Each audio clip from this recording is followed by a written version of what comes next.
Hurricane Charlie. Originally, it was just a little storm heading for Tampa, but a slight jog in the track and a big increase in intensity had Charlie setting its sights on Charlotte County. It made landfall Friday, August 13th, and ended up being the worst storm to hit southwest Florida since Hurricane Donna back in 1960. 10 years after Charlie, meteorologist Michelle Cunningham sat down with one man who lived through both storms. And I just thought, wow, I mean, that was some power. Paul DeGata used all of his strength to keep the Boeing sliding glass doors of his home closed while an unwelcome visitor tried to break in. That visitor was Hurricane Charlie. I remember grabbing it and thinking, oh my God, it's like somebody's out there fighting me to open this up.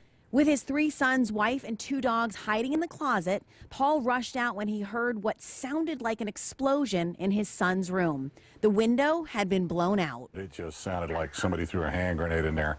And when I went in there, there was just shards of glass sticking in the wall. My kid had all his schoolwork papers everywhere. I mean, it was pretty intense, and I was amazed at the destruction that quick. Charlie's winds ripped off 2 sections of the roof, tore away the screen cage, blew out a few windows, and sent pieces of debris flying everywhere. Then, an eerie calm as the eye of the storm moved over their home. They took a moment to go outside and survey the damage. Paul's boat was 125 feet across the street, debris strewn everywhere, and then he looked across the field to his neighbors' homes. It was then Paul was thankful he had persuaded his 2 elderly neighbors to evacuate. And it just gutted the inside of the house. All their belongings were strewn across the street. And, you know, as far as you could see, thank God they weren't in there. The storm destroyed 7 houses in a 4-block area along the Peace River. Paul's home had to be gutted right down to the studs.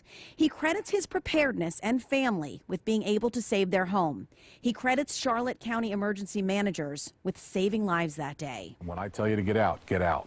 And he told them to get out, and they got out, and that saved a lot of lives. Paul doubted his decision to keep his family in the home during the storm. He has since created a safe room and now has storm shutters. He's careful to monitor each storm, follow emergency managers' orders, and will leave if necessary. In Charlotte County, meteorologist Michelle Cunningham, Fox 4 in your corner. 15 people died as a direct result of Hurricane Charlie. Another 800 were injured. Homes and businesses completely wiped from their foundations, leaving more than $16 billion in damages statewide.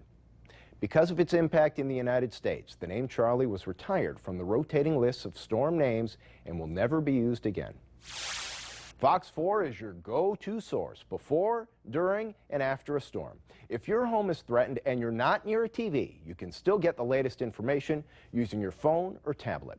Download our app to see our streaming newscast 24 hours a day. You can download the free app by searching for WFTX in the Apple app or Google Play stores. Thank you very much for tuning into this 4 in Your Corner special report, Calm Before the Storm.